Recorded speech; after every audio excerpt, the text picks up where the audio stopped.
we'll take it from there.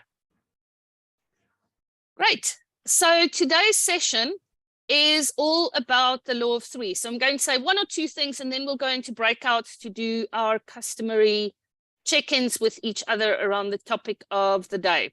So in the Enneagram, there are three general laws that we often refer to. The first, called the law of one, is represented by the circle in the Enneagram symbol. So I've deconstructed the Enneagram symbol here for you. Now, the law of one, the circle represents unity, wholeness, eternity, the place where everything comes together. And it is in many ways a containment boundary. When we work with clients developmentally, that which is inside the circle is the finite, the individual, and that which is outside of the circle is the infinite. And it's useful to just know that that's part of that. We're not going to work with the law of one today, but it is part of what's represented inside the Enneagram. The second, the law of three, is represented by the triangle that traditionally sits in the space between 9, 3, and 6. And if you clock it over once, twice, it is also potentially represented in the perfect triangle, equilateral triangle between 1, 4, and 7, and the triangle between 2, 5, and 8, which are the object relations groupings, if you're aware of that. Now, the law of three is represented as a third force, and in the work of Greeff was known as the force of creation. And this really works with the idea that if you have thesis, antithesis, synthesis is the third resolving perspective. So that's one way of looking at it. Or you have perspective A and perspective B. So here we have two things in play, and that can create a whole lot of stuckness. And it requires a third force in order for that movement to be created inside the Enneagram. We'll play with it more later.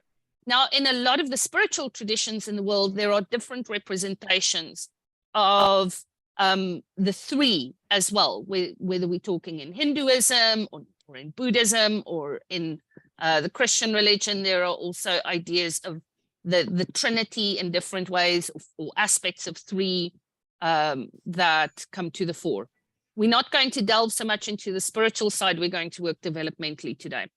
And then, of course, we have the law of 7, which is represented by the hexad. And in the work of Greeff, he often spoke of this as the octave inside the Enneagram. So when we go do, re, mi, fa, sol, la, ti, and then do is the same note again, there's 7 notes in that octave. And the law of 7 represents process, the steps in a cycle, movement in a big way.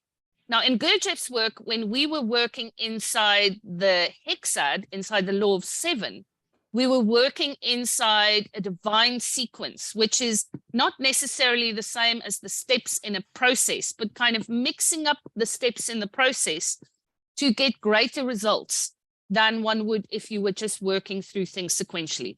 Now, law of 7, also very interesting, not going to be working with that today. We're going to be working with the law of 3, but I wanted to have all 3 of them in play before we jumped in more. So your check-in question today, in the spirit of the 3 little birds on your windowsill, is to just check in with the other people that are in your check-in group. How do I use the law of 3 in my own development journey, if at all?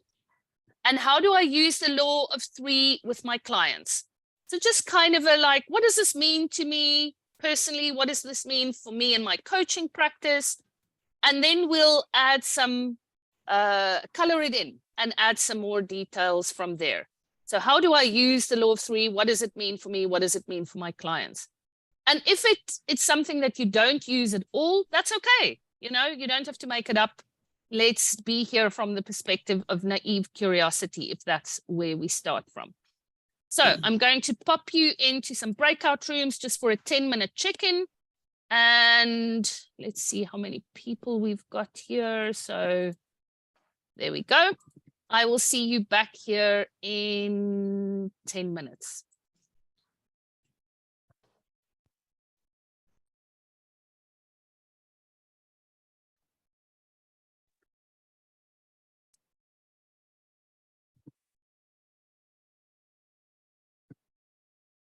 Welcome back, everyone. So yeah, let's just hear a couple of opening thoughts and comments. You've spoken, you've heard in some groups 2, in a couple of groups 3 other people speak.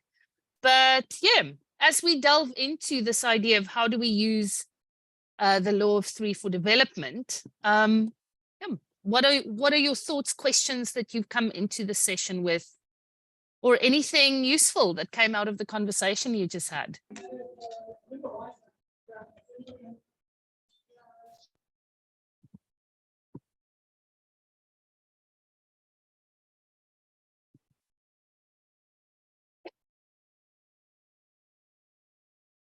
Part of the discussion in our group came up around the centers of expression.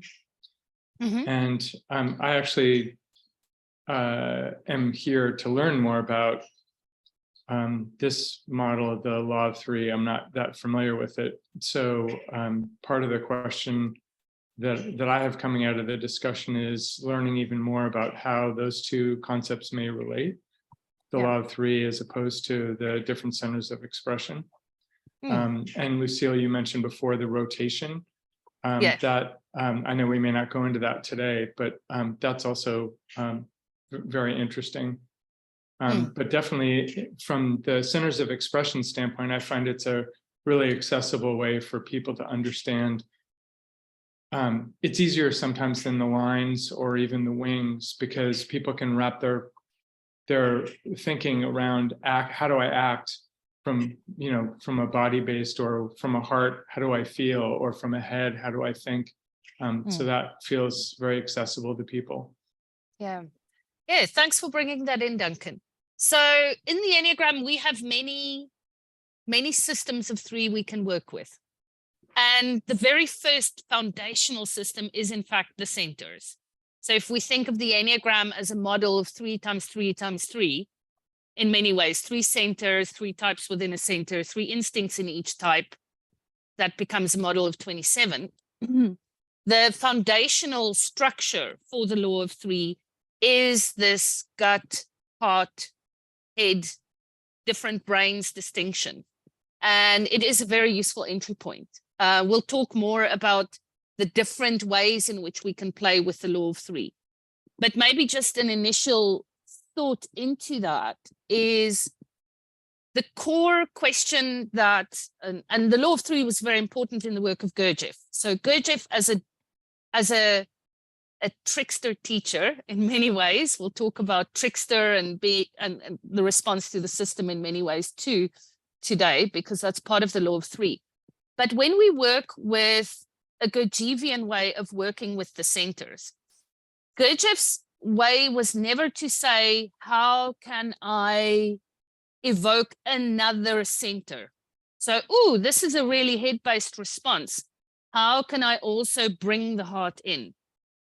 His main instigation was always, what does a life look like, where the possibility that is born comes from having all 3 centers speaking to each other in a healthy, aligned way.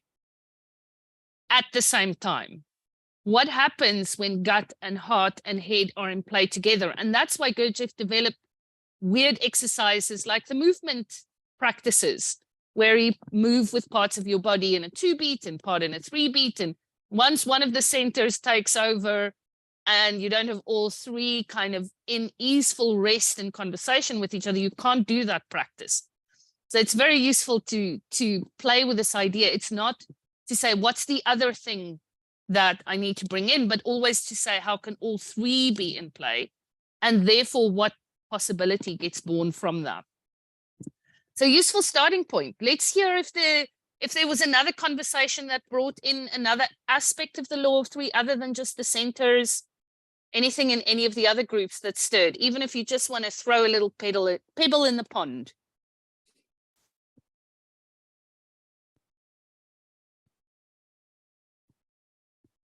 Lucille. Oh, yes, Alistair.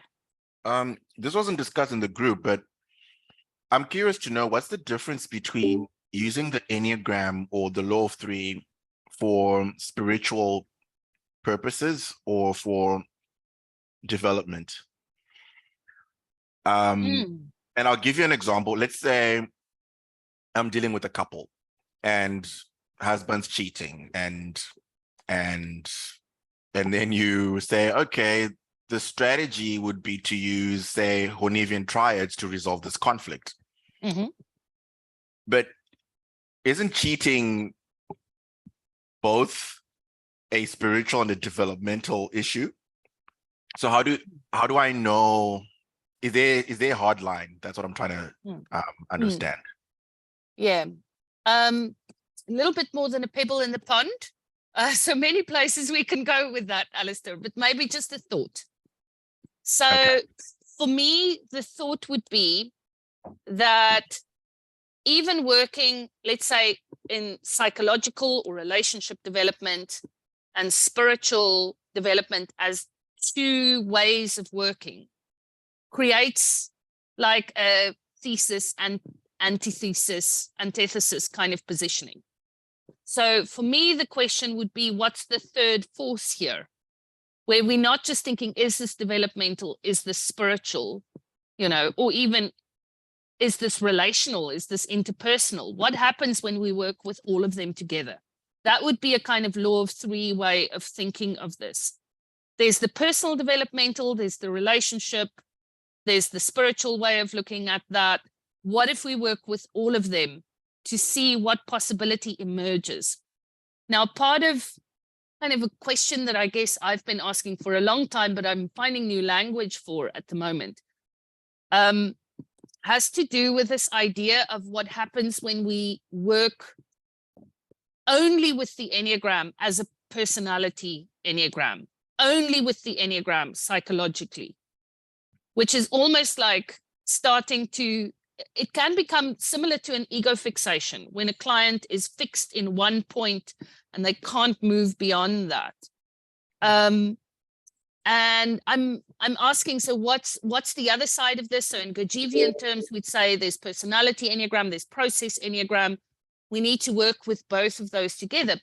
For me, the missing third attractor in there is the Enneagram is also a symbol, yeah? And so what if we work with the mythical elements of the symbol next to the process elements, next to the personality elements, and see what becomes possible then? I think it's kind of broadening the conversation. Susan, we'll get her comment and then we'll jump a little bit into theory to just clarify some things. Susan. Yeah, hi. I just wanted to drop another little pebble in the pond here of something that we had talked about in our group was with this Law of Three. Also, what came up is this aspect of, that question of A, B, and what may be missing. So it's that polarity. There's so many different ways this could be looked at it in these lens. Polarity. It's not just A and B. There may be a C. And in constellation work, they work with this also, where you're mapping out, what may not be seen. So that comes up in that Law of Three, that whole aspect of working with it in those ways, holding it lighter. Beautiful, beautiful. I love that, Susan. And I think there is that way of understanding each of the Enneagram types as a polarity that has in some way become distorted. If we think of Enneagram 8 as the relationship between strength and vulnerability, because we can't talk of strength without talking of vulnerability, and that conversation having become fixated, and then asking ourselves, so what happens when we allow these two, kind of in that way of the polarities, the energy to flow between them? What is the possibility that's created? Or what is the missing piece in this conversation that allows for the healthier flow in the conversation between strength and vulnerability? What is that third attractor that allows us to move beyond a fixation in some way? I love that. We'll see where it goes. So I'm going to start by just sharing a couple of thoughts from more of a spiritual perspective before we jump into more of the psychological elements of the Enneagram. And this comes from some of the work of the absolutely exquisite Cynthia Bourgeault. And in her way of looking at the law of three, her perspective is that in every new arising, yeah, so that's interesting language to start with. When something arises, there are different forces involved in this arising. The one is the affirming force, the other is the denying force. And the conversation will get stuck in that tennis match kind of way if there isn't a third force introduced here. And that's the reconciling force. Yeah. So affirming, denying, I think we all know this. It's the conversation where it's like, I'm good, you're bad, or I'm bad, you're good, or, you know, you're right, I'm wrong. And we in that kind of conversation with each other, I'm right. And we need the reconciling force to pull things out of a place of stuckness. And Julia's done many supervision sessions around her research and work on stuckness. The law of three is a way of helping us get out of that position of stuckness. So the next thing that Cynthia says is in interweaving, affirming, denying, and reconciling, a new dimension is born. In Gurdjieff's words, this would be the fourth way, which was the name of his teachings. And I love that Celtic symbol of somehow being something that captures the essence of the three forces. So there's affirming, denying, reconciling that pulls things up into the third perspective. And that thing that's born in the middle, in the most sacred of sacred inner chambers of the Enneagram, the middle part of the Enneagram, that's something that we can be interested in here. Now, the other thing that's very important is to say that affirming, denying, and reconciling are not fixed points or permanent attributes. They can and do shift and must be discerned situationally. Now, I'll give you a story around that in a moment that I think is valuable. And then solutions to impasses or sticking points generally come by learning how to spot and mediate the third force. So if I can see as a coach, or I can see inside myself, here is the stuck point, you know, the affirming, denying forces, and introduce and invite and offer a way into the reconciling force, then that's a way in which that polarity can create a third possibility. Now, the wonderful Russ Hudson has this beautiful way of describing it. So he says, you have point A, and then you have point B. And these are in conversation with each other for a long, long, long time. And then at some point, when we figure out how to reconcile these 2 points, a third perspective, they've got the third bit of the triangle is born. Now, whatever that point is, will create a new conversation, a new paradox, a new binary in some way that wants to add a different state of consciousness at a different stage of development, be in conversation with each other, and then they need to reconcile and create the third force in some way. Now, two ways of thinking about this process that Cynthia so eloquently shared in her life's work is to think of what's happening environmentally at the moment. So I don't know if any of you have listened to the third attractor. It's a longer, I don't know what to call it, complex, dense lecture by one of the kind of galaxy minds of our time, Daniel Schmachtenberger, can't even say his surname properly, but he talks about what's happening for us environmentally at this point in time and what's happening on this planet, saying, well, it looks like there's kind of two scenarios playing out here. There's on the one hand, chaos, breakdown, you know, we have all of the system collapsing. So that version of reality, chaos. And then on the other hand, we have kind of dystopian ways of responding to that breakdown with systems of oppressive control. Yeah. So those are kind of two versions of reality. Maybe, you know, we legislate more, we take things away, we make more and more control be the way in which we try and keep the system together. Yeah. And his whole question is then, what's the third possibility? What's the third attractor that we need to introduce into the system that allows us to not end up in one of these two scenarios? So that's one way of thinking about how the law of three, the third attractor force, can work. The second is to actually work with the idea of trickster energy. Yeah. So trickster is a very interesting teacher. Trickster is across a lot of different cultural, if we talk of more traditional cultural ways of knowing and engaging with the world, trickster has been built into that culture. Trickster has been built into rituals that are incredibly sacred. In some way, trickster represents the force that is disruptive, that says the wrong thing, that's incredibly rude, and in some cultural stories even ends up defecating on the throne. You know, that's kind of trickster energy. There's a way in where we can go with this. Now, trickster energy has not got a place. Trickster energy doesn't know what to do with itself at this point in time. So disruption is kind of random. We've built, it's not in the system anymore. So you have a system that's created. Trickster is a way, if you build it into the system, of making sure that the system keeps evolving. So if we say it's okay to defecate on the throne or to do this political satire in the holiest of holiest political places, that's a way of inviting a natural evolution of a system. But if we say disruption and trickster energy is wrong and we push it to the side, then all it can do is just try and find its place in relation to this, and the whole thing breaks down. So we need the two in right positioning with each other. And the thing with trickster energy is trickster energy jumps around. And that's that third point of Cynthia Bourgeault's, which is it's not a fixed position.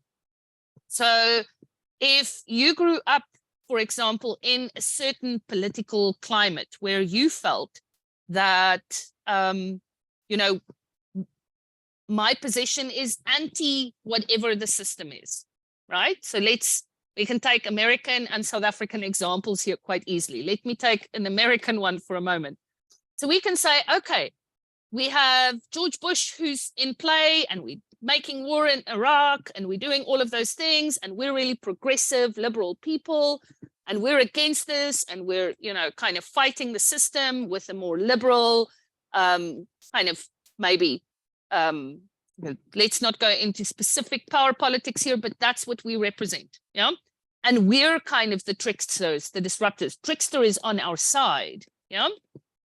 And then just a number of years later, all of a sudden, at the 6th of January, you have some shamanic person who is not trickster himself, but represents and carries some trickster energy going, oh, now all of a sudden, trickster belongs to no one. Trickster has jumped ship.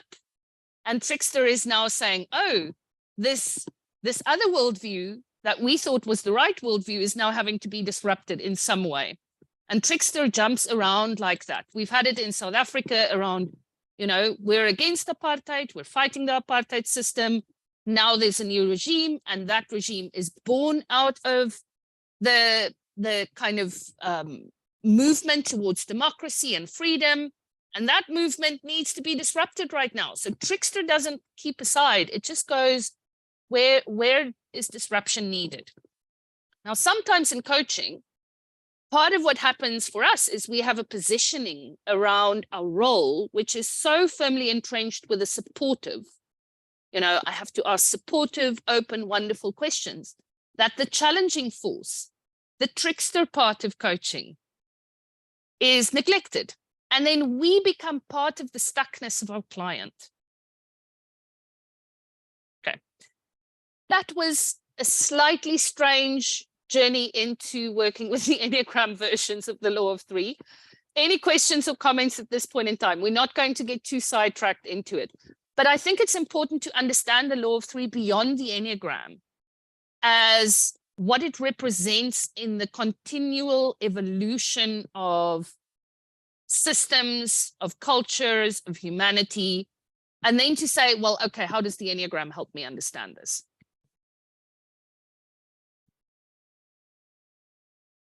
Right. Yes.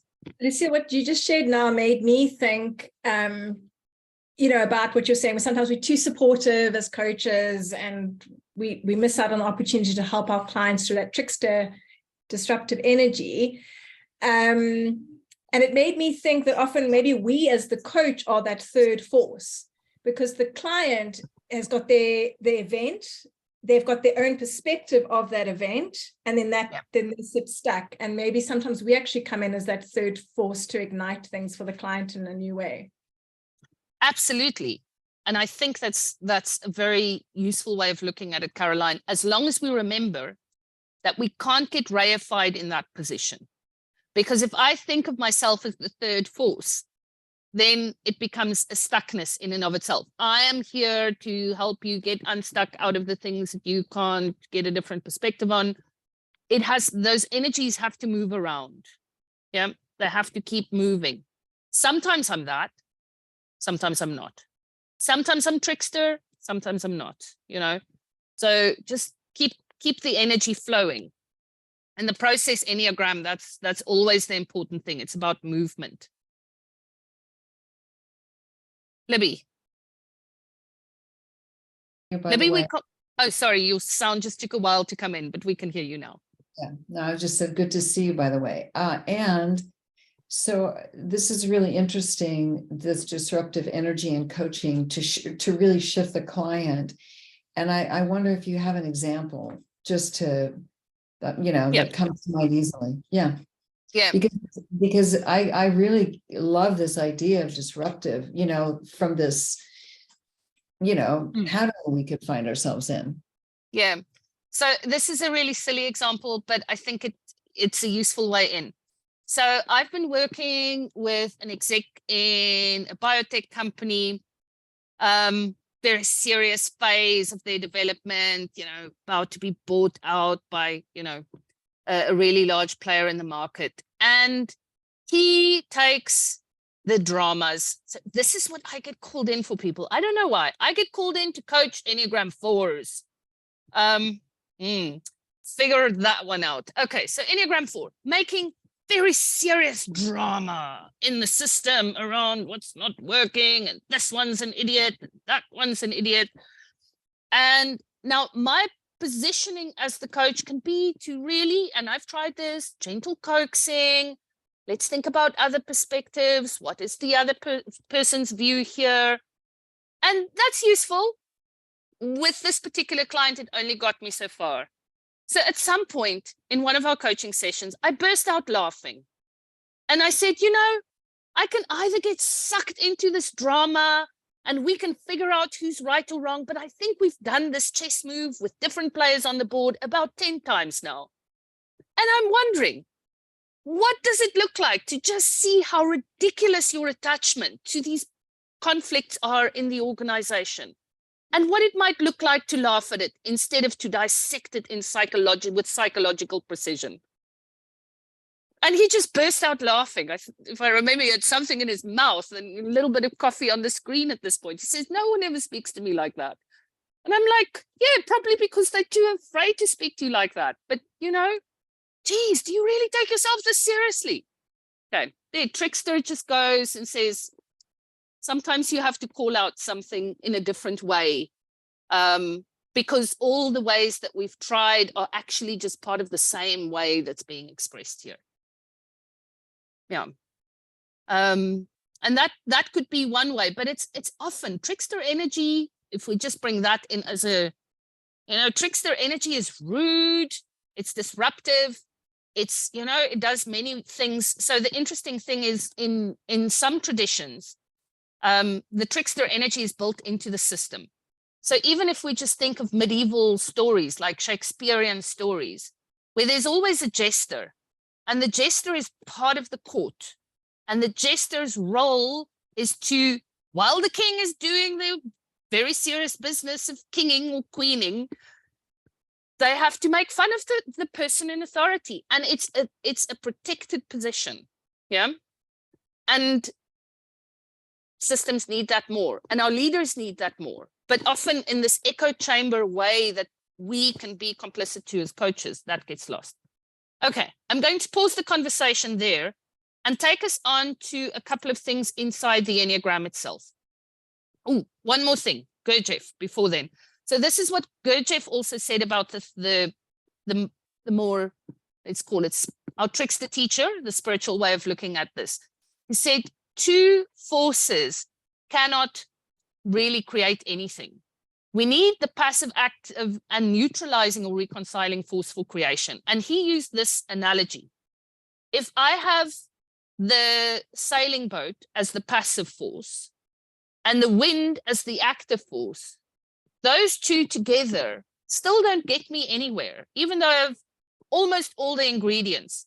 I need the sail, and the sail is the reconciling or the neutralizing force, and then we go places. So think of that as what we're trying to do when we work with the law of three. We're trying to introduce the third attractor so we can go somewhere. And it's not always an ascending octave, it's sometimes a descending octave as well. So inside the Enneagram, there are much more, I haven't put all of them on here, but 4 of the different ways in which we can think of the structure of the Enneagram as invitations to bring in the law of three are the centers, the instincts, the wings, the lines. We've already had from Alistair something about the harmonics, the Hornevians, the object relations patterns. Wow, there's a lot of patterns of 3 that we can work with here. But let's work today with some of the ones that are best known. We've spoken about the centers a little bit. It's the foundational structure of 3, which makes it the easiest to access, as Duncan said so rightfully. Everyone gets that. Even if, I'm not that interested in my inner world, I get the conversation between here and my body, my action or my gut, different ways of thinking about it.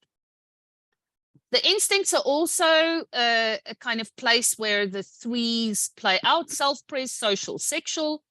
These are our biological, evolutionary survival mechanisms to survive well in the world.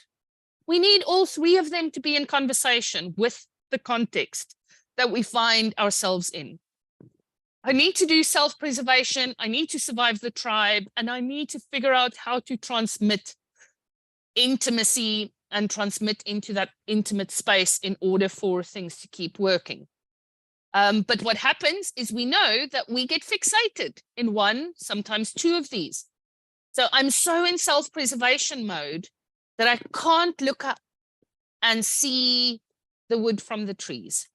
And so for me as a coach, when I see that, so once again, COVID, great example there, silly example, stupid example, the toilet paper buying, right?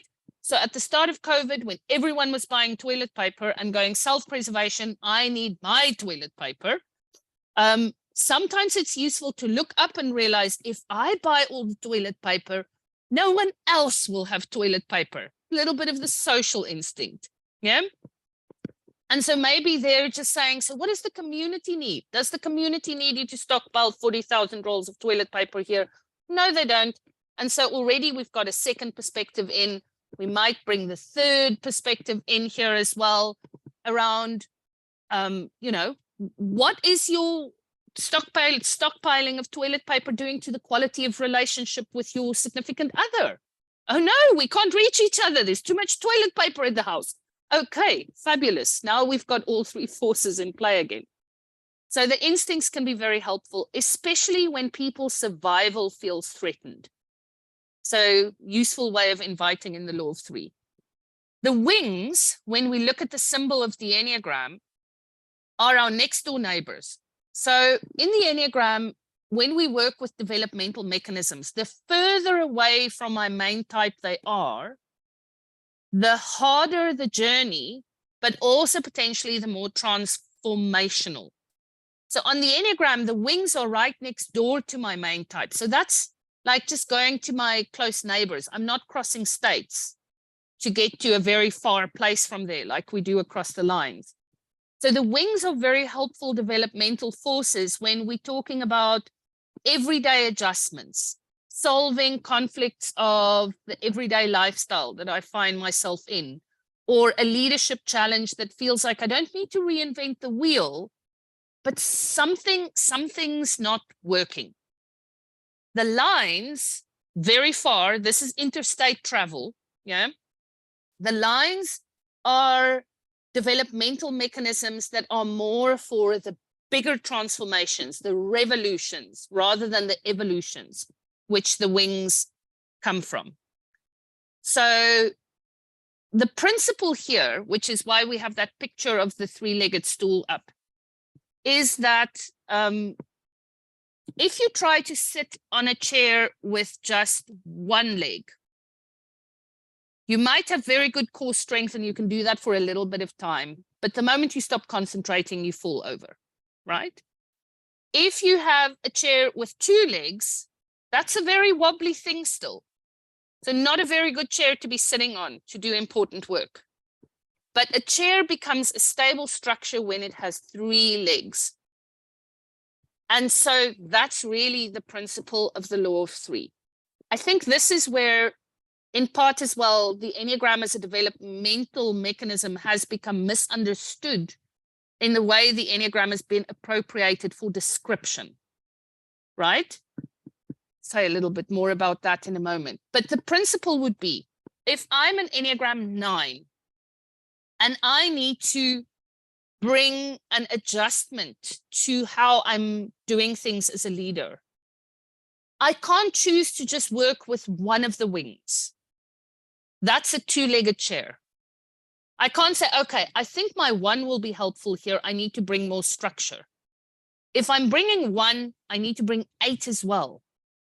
And 8 goes, I need to bring authority. I need to bring assertiveness. You know, I need to say no, or I need to get moving. There's many ways in which we can interpret that. If we have both of the next door neighbors in play, both the wings, now I've got a stable structure. That's the law of three. And often, because, and now this is where the descriptive part of the Enneagram comes in, we create the active and the passive force inside us, the thesis and the antithesis. So, and then we need the third force to break that. So it doesn't have to be me as the coach always, although I can play that role. The Enneagram offers that too. So for me, as an Enneagram 4, I have created a way, I think, that's useful out of my problems by practicing my Enneagram 5 wing very, very well. But I've also demonized my Enneagram 3 wing because, like, I'm all about being authentic and I don't know, and 3s do this other thing. Now, that's not very helpful because between 4 and 5, I'm going to get lost in the bottom of the Enneagram and go nowhere slowly and almost like a fungus grow on the intrepid powers of my inner emotional world, you know, as fertilized by my brain. I need the Enneagram 3 to move into the world, to allow myself to be visible. And so my work there is to bring the 3 in. 4 and 5 are already there for the client, you know. Maybe if I'm really fixated, I'm only in 4. Maybe I've developed a bit, so I'm in conversation between 4 and 5. My question is, how can you bring the 3 in too? Now, in that work of how the Enneagram progresses in our larger arc of life, it's very hard to go and do work across the lines if I haven't properly integrated both my wings yet. Yeah? Take one step back. It's very hard to integrate both my wings if I haven't got right relationship between all my instincts. Take one step back. It's very hard to have right relationship between all my instincts if my head, my heart, and my gut are not in a healthy conversation with each other. Yeah. So this is not a formula, people. It's not a formula. Don't see it as a formula. But it is a very useful way to think about it. I think sometimes as coaches, we go, ooh, let's just jump in here and do work across the lines. But the client hasn't even got the basic relationship between head, heart, and gut sorted yet. Yeah? So this is where the ascending octave of the law of 7 is useful, because that goes, You know, wake up, work with the instincts, integrate your wings, work with the lines, and keep going, you know, because essentially we want to return to wholeness, which is represented by the Enneagram as a whole, not just by one or two types. Okay. In some of the work that Uranio Paez does, he would go as far as to say that the sequence of this is to go anti-clockwise before you go clockwise. That's the healthy sequence. So for me as a 4, go to 3 so that your relationship with 5 is healthy, as opposed to just going 4 or 5. So I don't think we need to be that specific and technical. I don't know, that's a little bit too technical for me, but see if it makes sense for you. So if you're a 7, take another point. Start with 6 so that you can get to 8. But quite often we just want to move clockwise. So there's a natural sequential unfolding that's not that helpful, that takes us clockwise deeper and deeper into our fixation. Have to go back to go forward. Yeah, principle there. I'll pause for a moment. Questions, comments. We'll talk about the lines next.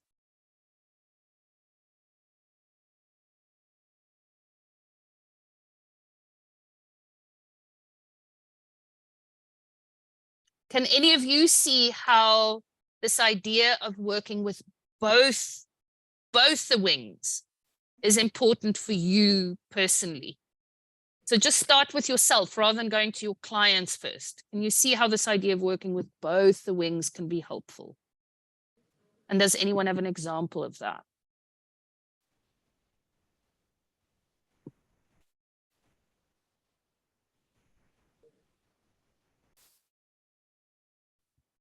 Libby? Yeah, so I'm working with type 3, and I can easily see my, when I look at my results, my 2 wing, and I can see it, right? The helper in me, as well as my doing. And my 4 is probably the lowest of any of my energy. And that is where, if you think about the feeling center, so 3s are really like, I'm really denying my feelings. That's my work. And the 4 kind of lives in their feelings. Yeah. And so I need to really, and I always remember you did this sort of simply and beautifully, like, I just have to like really strengthen that wing. And it's not easy for me. Yeah.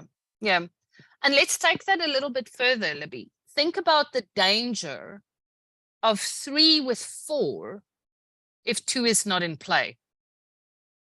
That can be a very nice, interesting, narcissistic pit. Yeah. So the relationship with 2, the relationship with others and their needs, is essential to the relationship with 3 and 4 being healthy. And so that's if I just go 3-4 and I don't go 3-2-4, part of the danger that we can fall into. Yeah.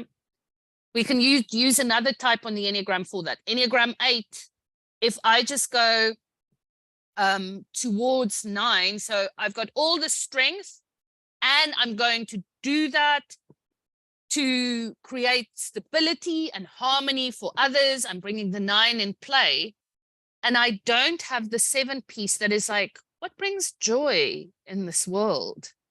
I could get stuck in something that's a very protective system that can be very authoritarian, in a like benign authoritarianism, but with no joy or life force in it. And that essentially becomes a very entropic system very quickly. That's so helpful. Thanks. Pete? Maybe just taking the 8, because that's where I come from as home base, but with a strong 7 before I started getting awareness.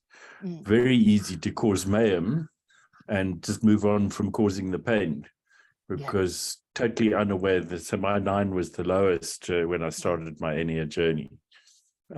So yeah, just interesting. And what's the gift of the 9 been for you?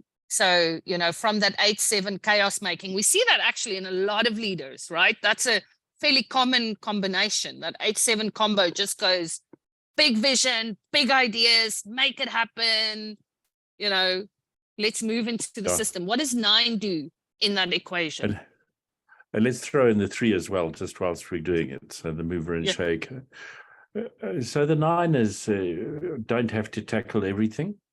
Okay. And the tempering in terms of the way in which we tackle, or which I tackle things and introduce things, it doesn't have to be as disruptive and in your face as the without the awareness and consciously bringing in more 9-ness to the process. That sounds a lot more sustainable, not just for you, but systemically too. Oh, absolutely. Yeah. Great. Thanks. Cool. So let's pause for a moment there and look at how the lines also work as a law of 3 application. Now, in the traditional Enneagram picture, which has the arrows pointing out of it. So I think we're getting a little bit used to the Enneagram without the arrows, but the arrows are useful here. There's an arrow pointing to from my type. So let's work with 1 as an example here. We're moving around the Enneagram.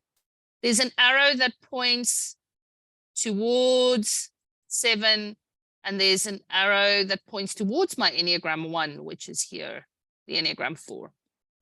So one way of thinking of this is the arrow that points towards something else is what we call it's sometimes called the stress growth point. You can also think of it as pointing towards the future. Yeah. So it points towards something that's going to be and has been put on my life path as a challenge that in some way represents part of what needs to unfold here for me. And then the other point points towards something in my past, sometimes called the child heart. Themes from childhood to acknowledge, to be owned, to be processed, to be worked with, so that my unfinished business does not hold me back. Yeah. So this thing, a growth point, and something in the past, that's one way of looking at it. Another way of looking at this is just to look at both the lines from my point as representing spaces that are very useful transformative spaces. But I have to work very hard and consciously to use them as healthy forces in my life. Especially, that arrow that points towards, I can easily use it in quite an unhealthy way. So, I need to in some way use them as healthy balancing forces for transformation. If I'm on a position, so using some vertical development, some maturational language here, if I'm in fallback, I might be using those lines in the descending way, in a fixated way, alongside my own to pull me down faster as another way. So the way it looks when I'm stressed out. Now, I am less interested in the descriptive Enneagram. I'm less interested in you going, oh, so as an Enneagram 4, part of what happens for me is my point under stress is 2. So when I'm really stressed, I start, helping other people, and then I get really empty and I make more drama out of it. I'm not interested in that description. I'm interested in what 2 and 1 represent as potential transformative points that, for me as the 4, can create a very stable chair with 3 legs, as opposed to me being stuck in my 4-ness. Let's use another point on the Enneagram for an example. So Enneagram 5, lines to 7 and 8. As an Enneagram 5, if I am wanting to make radical shifts in my life, what does 7 represent and what does 8 represent archetypally as forces for growth and development. Now, I'm not going to get stuck in ideas of what's good and bad, you know, strength is good and, you know, being more passive is bad, because, you know, it's all relative, as Cynthia Bourgeault said, all contextual, right? But let's go. I'm an Enneagram 5. I want to really grow. Enneagram 8 will represent saying no, finding my voice, setting boundaries, being assertive, acting and saying to hell with the consequence, we'll figure that out later, instead of planning it all in Sherlockian detail before I act into the world, right? It's like that force that goes, yes, into the gut, into movement, into believing that I have the energy that I need to keep going. I won't run out of energy. So that's often how from 5, 8 looks. And then we can go to 7 as well. And 7 goes, what is this all for? What's the bigger vision that you're pursuing? What brings you joy in life? Yeah. How can you express a sense of your inner existential freedom in this world, as opposed to building higher and higher walls around the castle? What makes you feel free? What makes you laugh? What gives you energy? 7 can represent that.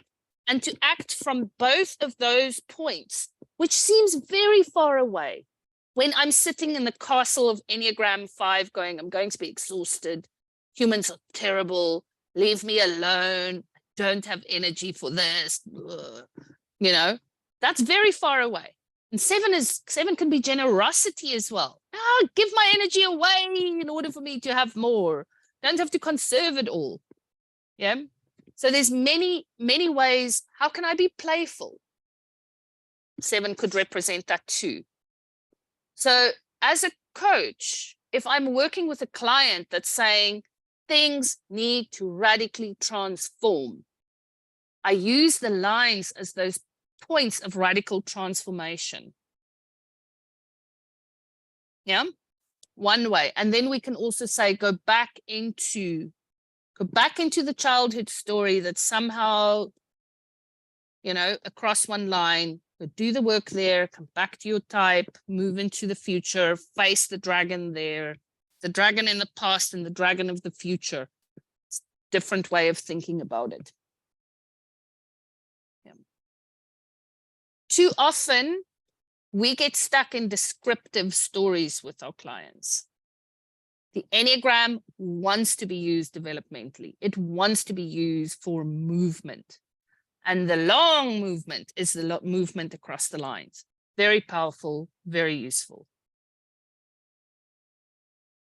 Questions, comments, as I want to get you into some breakout groups.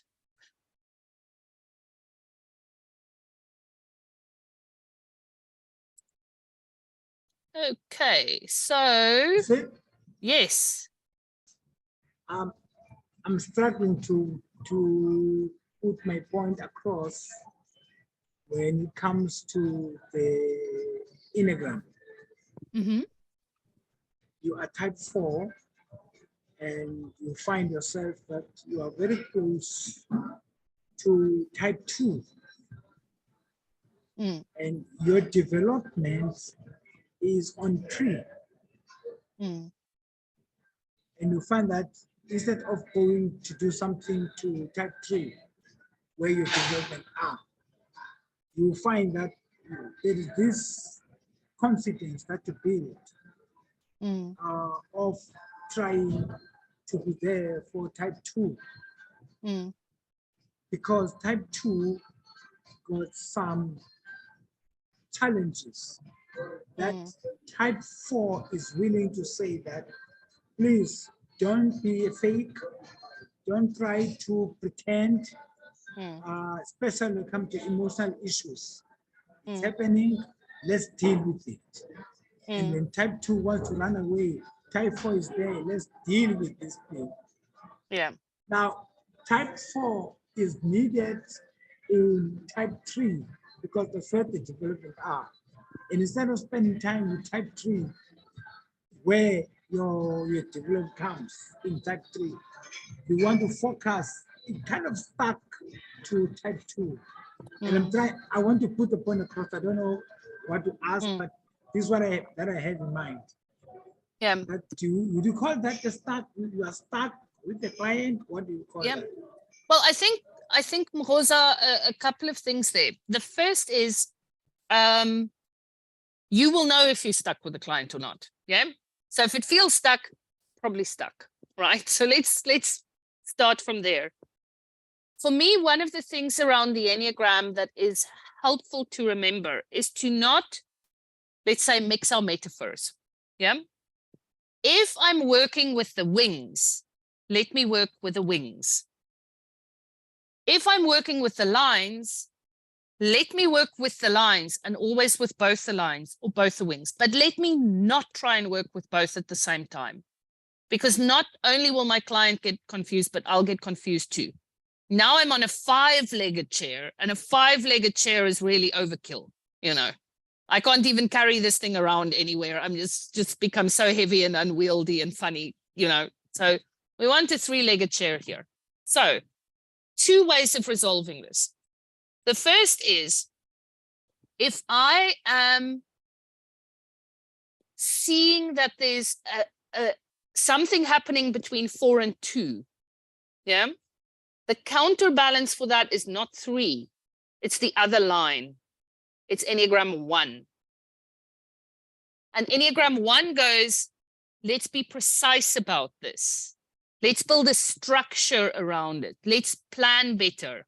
Let's map what the rules are. Let's go around what's right and ethical.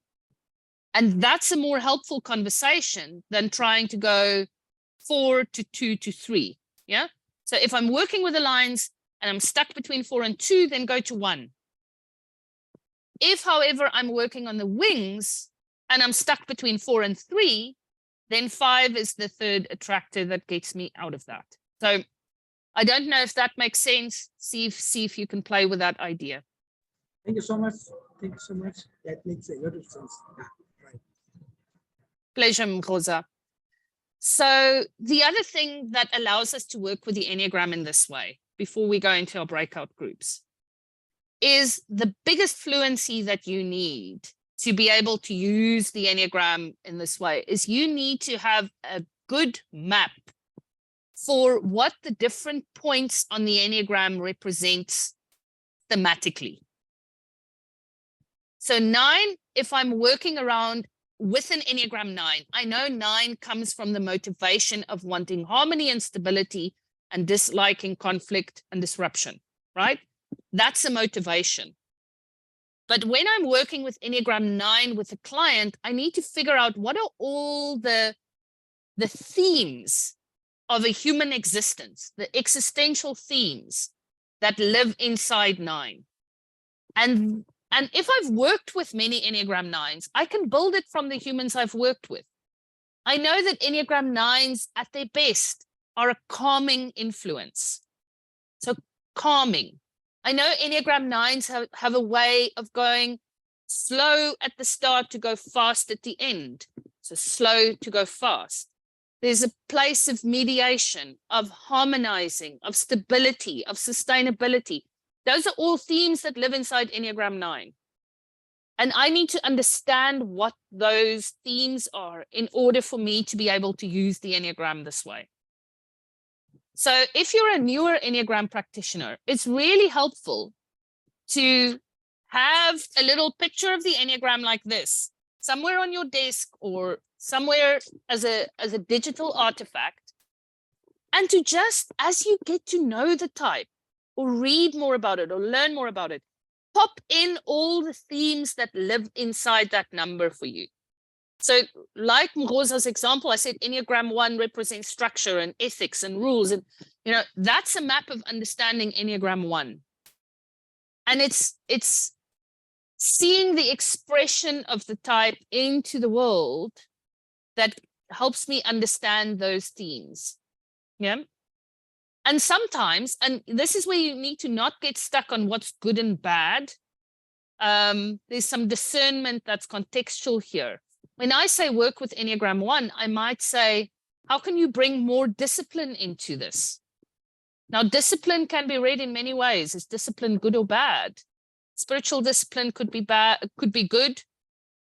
You know, enforcing a discipline on others that they are rejecting and punishing them for that could be bad. Discipline can be wielded in many beautiful and many dangerous ways.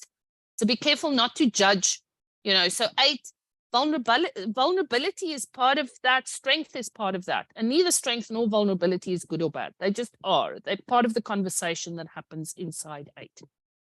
If you don't have an accurate map of themes, then it becomes very hard to figure out how to work with these, the laws of 3 in the wings and lines way.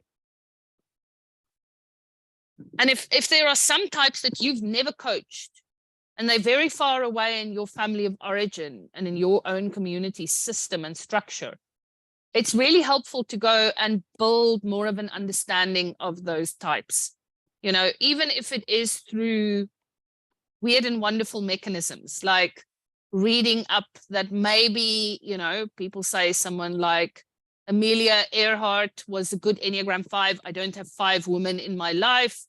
Let me go and watch a documentary about her life and maybe I'll understand. You know, there's ways in which we can try and get into simulated versions, or then of course there's the more 3-dimensional alive version of this too.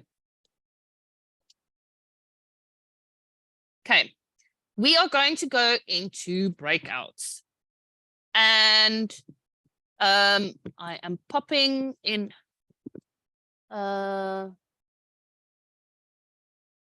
Did I just? Okay, it came through looking different. Clearly, they've done some different programming in Zoom since the last time I cut and paste something in the chat box. Just work with that. Okay, so in your groups, hopefully you have time to do more than just one person in the group, but there to say discuss a client or yourself if you want to work on yourself that you're working with where you're observing a stuckness. Yeah. So just start by sharing. This is an Enneagram 6 client, social instinct, you know, 612, just as an example. You don't have to over describe the contextual pieces. But then go into, so what is the stuckness that I am seeing here in the client? And then the next part is to think together around how the law of 3 may be helpful. Now, you can start with a foundational thing and say, just, is this a head, heart, and gut thing? That's all we need to work with here. Is this a survival is threatened, so I'm doing that toilet paper thing, self-praise, social, sexual? Or is it somewhere where it's, you know, it's an adaptation, evolution, the wings next door, or revolution, the lines further apart? And think around that. And be curious what other people's themes are that they see inside the Enneagram styles that are being discussed. So with our example of 5 goes to 7 and 8, maybe they see other stuff in 7 and other things in 8 than you do.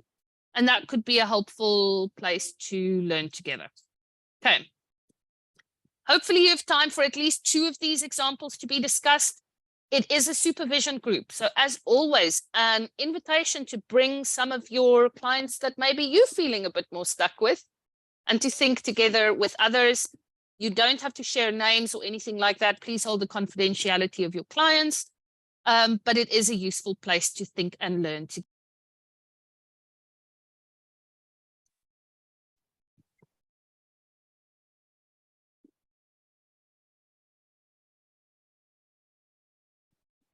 Welcome back, everyone. Hope that was a useful conversation. Yeah, let's just harvest a couple of thoughts, learnings, questions that came from that discussion. What was useful in your small group that you would like to share with the larger group?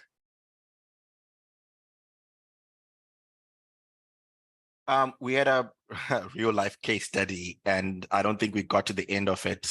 And hopefully we can benefit from the wisdom of the group. So we were discussing a social 925. from a trifix perspective who is stuck. Mm-hmm. So part of the conversation was the client is perhaps playing too much on the one wing, Yeah, and not so much agency of the 8. So some of the conversation went to how do we develop the 8 wing? So I don't know, do you have any sort of ideas around how we can help this person get unstuck? yeah. Maybe some of the 8s in the room also have some suggestions. But one of the things, think about 8. So 8, 9, 1, all in the body, right? So if we work with embodiment around Enneagram 8, one of the core things to ask is, what is the body posture of 8? What stance can help me be inside the power of 8? Sometimes we don't have to work through words. Too many words for us as coaches, not enough body, right? So if you think of Enneagram 8 is possibly shoulders back, feet apart, sturdy position, so to get the client to maybe stand up in a coaching session and stand in that posture.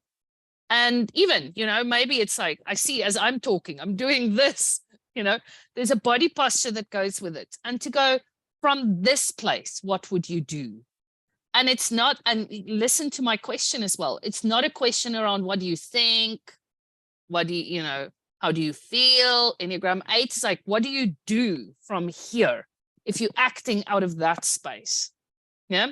So that's one way in which you can work with 8 in the moment. You could also, if we continue working in the body, it's a little bit funny, but just like beat yourself on the chest and then tell me what you're going to do. So there's different ways one can play with that. So that's some embodiment ideas. Let's hear from the rest of the group.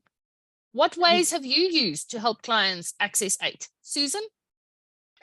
Well, just picking up on that just for a moment, and thanks for bringing that in, Alistair. For that client, that was one of my clients. Tennis, we've had her do some somatic practices. She stepped into tennis. That was a big empowering kind of a move, and salsa. But what I'm hearing from you, which is a really big takeaway, is in the practice of coaching is really having her, because she's getting into some meetings and she's struggling with showing up, that 3 with like this. And maybe it's the boxing, maybe it's not just this, it's like that bigger. So anyhow, great takeaway. Thanks for bringing that up. Brilliant. So Susan, if it's like showing up in meetings, one of the things to do is to sometimes just before I enter the meeting, whether it's virtual or in person, just have my moment where I also have my voice be heard, and to say to myself, maybe before I press enter meeting or whatever, I am visible, I am here, I am embodied, I am present, and to bring my energy and to take care of how I enter. Because that's part of the gift of 8 is I cross thresholds. I don't even notice them. I go, I'm here, and to get to work with that sense of presence that goes, I'm here. And what helps me to actively engage that. And sometimes it is voice-based exercises can be useful here as well. Just go and have a good old shout and then into the meeting. It'll be good for you. Yeah. Other thoughts and ideas for Susan, because there are in other places some of the words and other more subtle ways of entering 8 than some of the ones that I've shared here.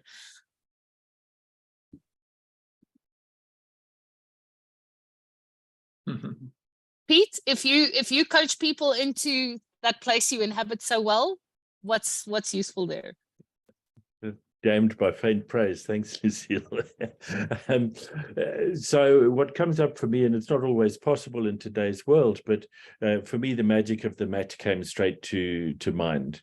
If you've got a physical mat on the floor, and I love working with the Enneagram mat outside, preferably with my clients barefoot, and get them to go and stand in the 8 point and take a couple of deep breaths and just try and pull in that energy of the 8. And experience what it feels like to be an 8. Yeah. So, as I say, not always possible in the virtual world, and I haven't found a true virtual equivalent yet to that. Yeah. But that's what I offer. Yeah. Thanks, Pete. If you want to use a more shamanic practice for that, Susan, the exercise is fire. So fire is Enneagram 8. Different ways of being with fire, but one of the most powerful exercises is to dig a nice hole, probably about a meter deep, and to make a fire in a drum, and then put your hot coals with a shovel or whatever into the hole and some hot rocks, and put some earth on top of it, and then go sit on the earth that warms you from the bottom, and to breathe that 8 fire energy into you. So there's a shamanic practice for accessing 8. Go sit on fire safely, always safely. My 6 coming in. Safely go sit on fire. Right. Thanks. Any of the other groups that want to bring something in? Any maybe takeout, synthesis, anything that you noticed that was useful? Any questions that you have now that you didn't have before?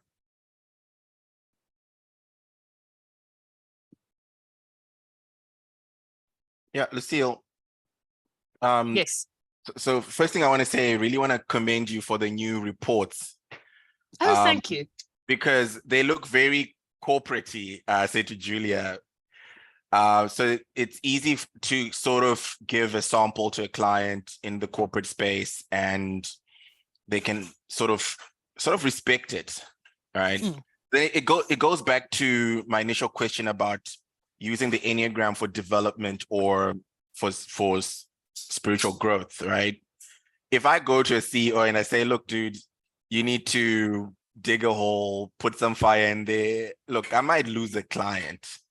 So that's the bridge I'm trying to, to move across, understand how do I get my languaging right? I think that's more what I'm trying to say. How do I get my languaging right when I meet somebody who might not easily accept, certain practices? Yeah. I mean, that's where, as you so usefully remind us, meet the client where they're at is an important principle in all work. So if you are working with some CEOs, they might be very willing to go sit on a fire, and some might think that you're just being way too weird, Alistair, and just notice the mediation of your own worldview in some of the assumptions. But yeah, for some, that will be a stretch too far. So I'll take the invitation from you to maybe just point out a part of what we've developed in the new reports. I'm just quickly pulling this up to give you some language that's maybe already in the reports. I'm popping this on the screen. So for those of you that haven't seen the new layout reports, at some point in the reports, there's a section that's all about using the lines and wings. And so here, this is now, I didn't pull up a report where 8 is what's needed, but you can see here, developing through the wing at 9. Here are 4 practices that are very useful for you to go and work with. So go and look at this section. It's page 12 of the report, of the basic Enneagram report. It is also in the foundation and extended reports. And just also to maybe do a little, I'm trying to see how I do this, just very briefly, just a little run through how the reports look now for those of you that haven't seen them yet. I think we've done a great job. It looks really pretty, and there's lots of different ways in which things are represented to before. Lots of good coaching questions in there. So please do reach out if you want to see more about the reports. Karen, one last question from you, and then we'll round off for today. Okay, so my client monopolized our session, but I think that they didn't mind. So thank you to my group. But basically, my client is a SP 541 and very stuck in the 5, very stuck in the head. But also the 4 was almost the same score as the 5. So very, very overdeveloped 4 wing and underdeveloped 6 wing. But what our group we spoke about what would be the best sort of areas for development. And we said maybe moving into the healthy version of the 6. But then we spoke about the instincts and actually She's very strongly SP, which ties in with the 5 and the 1, I think. Anyway, very much about self-preservation. And so someone said, well, what's the next in the group? Said, what's her next strongest instinct? And it's actually SO, the social instinct. And very, very low was the last one, the SX. So then there was an idea from the group to say that possibly what she could do is develop her SO by, she's got everything in her head, all this knowledge, it's amazing, all this research, but what is she doing? It's stuck in her head, you know. So maybe she can share her knowledge and start developing it, sharing it with other groups or communities online or whatever. So what we wanted to ask is whether or not that would be, you know, how is it a good idea to start with the instincts, or even just to use the instincts for a line for development, a line for development? Yeah, so the instincts definitely represent one of the ways in which we can work with the law of 3 in exactly that way. How we've got a lot of SP going on, how do we bring SO and SX into the conversation as well? And so that's really useful, you know. The core thing for me to offer, and it's similar to what I said earlier, just when you're working over time with a client, you might work with many of the expressions of the law of 3, the instincts, the lines, the wings, all of those things. But at a given point in time, do not try to do everything at once. Yeah. So it's like, and really allow, and that's where the client's choice and agency, together with the intuition that you've honed as a coach, is really helpful to say, what is most impactful and needed right now? Because if I work with the Enneagram as if it's a formula, I lose touch with the context of that client and their coaching goals and their needs. And so for 2 5-4-1s with SP as the dominant instinct with the same profile, for the one, it might be useful to work with the wings, and for the other with the instincts, because of the context that they're in, the questions that they're asking, the stage of development. And so it's just a real invitation to remember that the Enneagram used outside of context, acontextually, is a dangerous tool in the hands of coaches. We have to work with context and from the client, and the tool is just a helpful mirror here on the side and a helpful map on the side. Okay. Thank you. That was really helpful. So for everyone here, join us for our upcoming training programs. Just note again, for those of you, Libby, if you have a question, we'll pop it in now. But just note, we have a slightly out of sync session. Our next supervision session is not on the 21st. It's on the 28th of March, because we have a public holiday on the 21st. So just note that we 3 weeks until we have our next session. Libby, your question, and then I have a closing thought for everyone. I was with Karen and Duncan. It was sort of new to us to work with the instincts from a developmental lens. So I don't know how we missed that. But I think we were thinking more of the instincts or your instincts. And so it just came up that was, you know, when you said to work, you know, with the centers of intelligence, then the instincts, then the wings, kind of, you know, not a superstructure, but that those could be, you know, it was just new to us. So I don't know where we missed that. So anyway, it's interesting. Thanks for bringing that in. I think in part, we went through a couple of decades of a lot of the Enneagram being about mirror, about the descriptive elements. And obviously in saying you have an instinctual subtype, you're an SP7, it's different to an SO7. There's a lot of descriptive energy that's gone into understanding the instincts. And that's useful up to a point, but like everything in the Enneagram, it's also there as a developmental mechanism. And it can be harnessed. And the body does, I mean, as humans, we harness it all the time. I'm not a dominant self-praise, but, you know, when I'm recovering from COVID and I figure out maybe it's not a good idea to get out of bed yet, and I stay in bed for an extra day, I'm using that instinct. And we can do the same in our coaching practice as well. So our final thought for today, from a lighter side, a little bit of trickster. This is a quote from a dead writer called Carl Sandburg. Poetry is the synthesis of hyacinths and biscuits. And with that very profound note, we will call the supervision done. Thank you very much, hyacinths and biscuits. See you on the 28th with a session with Julia. Bye. Thanks, everyone.